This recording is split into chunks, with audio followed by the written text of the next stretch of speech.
Judul Giok Naga, Antara Takdir dan Cinta Tersembunyi Bab 1.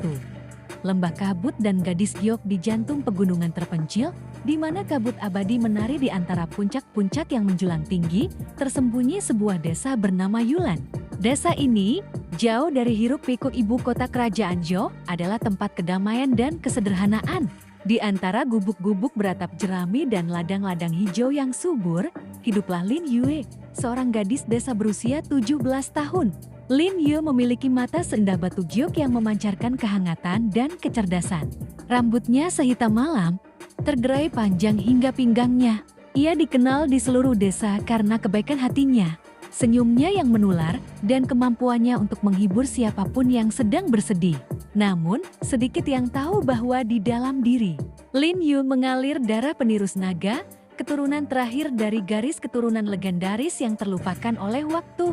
Lin Yue tidak memiliki ingatan tentang masa lalunya sebelum desa Yulan. Ia dibesarkan oleh pasangan petani yang baik hati, Li dan Mei, yang menyayanginya seperti anak sendiri. Mereka tidak pernah menceritakan apapun tentang orang tua kandungnya, dan Lin Yue tidak pernah berani bertanya. Ia merasa cukup dengan kehidupan sederhana dan bahagia yang dimilikinya di desa Yulan. Namun, ada satu hal yang selalu membuat Lin Yue penasaran. Giok naga yang selalu ia kenakan di lehernya. Giok itu adalah pusaka keluarga yang telah diturunkan dari generasi ke generasi. Giok itu terasa hangat di kulitnya, seolah menyimpan rahasia yang mendalam. Lin Yue sering menghabiskan waktu berjam-jam untuk menatap giok itu, mencoba untuk mengungkap misteri yang terkandung di dalamnya. Bab 2. Xiaoling, sang penjaga misterius. Setiap kali Lin Yue berada dalam bahaya, sosok misterius akan muncul untuk melindunginya. Ia adalah Xiaoling, seorang pria tampan dengan mata setajam elang dan aura yang memancarkan kekuatan yang tak tertandingi. Ia selalu berpakaian serba hitam, bergerak secepat kilat, dan menghilang tanpa jejak. Penduduk desa menyebutnya sebagai dewa pelindung, tetapi Lin Yue hanya mengenalnya sebagai Xiaoling.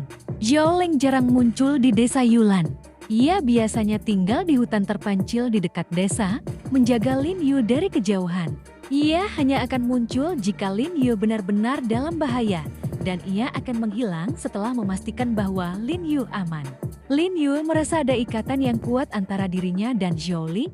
Meskipun ia tidak tahu apa ikatan itu, ia merasa aman dan nyaman setiap kali Xiaoling berada di dekatnya. Ia juga merasa penasaran tentang siapa Xiaoling sebenarnya dan mengapa ia selalu melindunginya. Suatu malam, saat Lin Yue sedang berjalan pulang dari pasar, ia dicegat oleh sekelompok bandit yang ganas.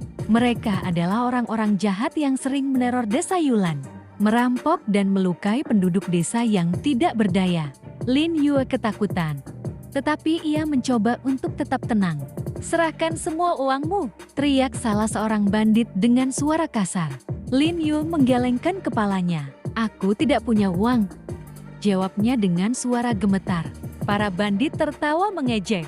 "Jangan berbohong, kami tahu kau menjual sayuran di pasar hari ini. Serahkan uangmu atau kau akan menyesalinya." Lin Yue mencoba melarikan diri, tetapi para bandit berhasil menangkapnya. Mereka menyeretnya ke hutan dan mengancamnya dengan pisau. Lin Yue berteriak minta tolong, tetapi tidak ada seorang pun yang mendengar. "Tolong, jangan sakiti aku," mohon Lin Yue dengan air mata berlinang. Tiba-tiba, muncul sesosok bayangan hitam dari balik pepohonan. Xiaoling muncul di hadapan para bandit, matanya berkilat marah. Ia mencabut pedangnya dan menyerang para bandit dengan kecepatan yang luar biasa. "Sentuh dia, dan kalian akan menyesalinya," kata Xiaoling dengan suara dingin yang menusuk tulang. Para bandit ketakutan melihat Xiaoling. Mereka tahu bahwa mereka tidak akan bisa mengalahkannya. Tanpa pikir panjang, mereka melarikan diri ke dalam hutan, meninggalkan Lin Yue yang ketakutan sendirian. Xiaoling mendekati Lin Yue dan membantunya berdiri. "Kau tidak apa-apa?" tanyanya dengan suara lembut. Lin Yue mengangguk, air matanya masih mengalir. "Terima kasih, Xiaoling," katanya dengan suara serak. "Kau selalu datang untuk menyelamatkanku." Xiaoling tersenyum tipis. "Itu adalah tugasku," jawabnya. Ia kemudian menghilang ke dalam hutan, meninggalkan Lin Yu yang terheran-heran sendirian. Bab 3. Mimpi-mimpi yang mengganggu seiring berjalannya waktu, Lin Yu mulai mengalami mimpi-mimpi yang semakin aneh dan mengganggu. Dalam mimpinya, ia melihat dirinya mengenakan jubah naga yang megah dan memimpin pasukan besar ke medan perang. Ia juga melihat naga-naga yang terbang di langit, menyemburkan api dan menghancurkan segala sesuatu yang menghalangi jalan mereka. Ia mendengar suara-suara yang memanggil namanya, memintanya untuk memenuhi takdirnya sebagai penerus naga.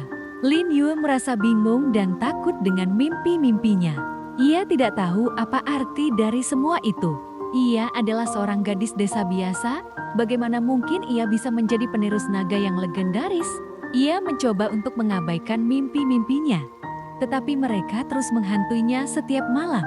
Suatu malam, saat Lin Yu sedang tidur, ia mengalami mimpi yang sangat jelas dan nyata.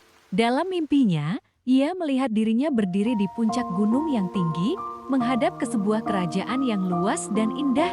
Tiba-tiba, muncul seekor naga raksasa dari langit, menderu dengan marah dan menyerang kerajaan tersebut.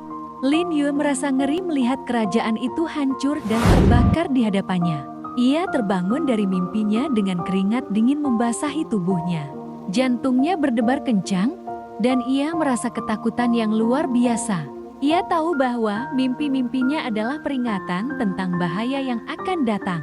Ia harus melakukan sesuatu untuk melindungi kerajaannya, meskipun ia tidak tahu bagaimana caranya. Bab 4. Rahasia Giok Naga. Lin Yu memutuskan untuk mencari tahu lebih banyak tentang giok naga yang selalu ia kenakan di lehernya. Ia pergi ke perpustakaan desa dan mencari buku-buku tentang sejarah dan legenda kerajaan Zhou. Ia menemukan sebuah buku kuno yang menceritakan kisah tentang penerus naga dan kekuatan giok naga. Menurut buku itu, giok naga adalah sumber kekuatan penerus naga. Giok itu mengandung energi naga yang dapat digunakan untuk mengendalikan naga dan melindungi kerajaan dari bahaya. Namun, hanya orang yang memiliki darah penerus naga yang dapat menggunakan kekuatan giok naga. Lin Yu menyadari bahwa ia adalah keturunan terakhir dari penerus naga. Ia memiliki kekuatan untuk mengendalikan naga dan menyelamatkan kerajaannya. Namun, ia tidak tahu bagaimana cara menggunakan kekuatannya. Ia membutuhkan bantuan seseorang yang lebih berpengalaman dan berpengetahuan. Ia memutuskan untuk mencari Zhou-Ling dan meminta bantuannya. Ia pergi ke hutan terpencil di dekat desa dan mencari Zhou-Ling di antara pepohonan yang rimbun. Akhirnya, ia menemukan Zhou-Ling sedang berlatih seni bela diri di dekat air terjun.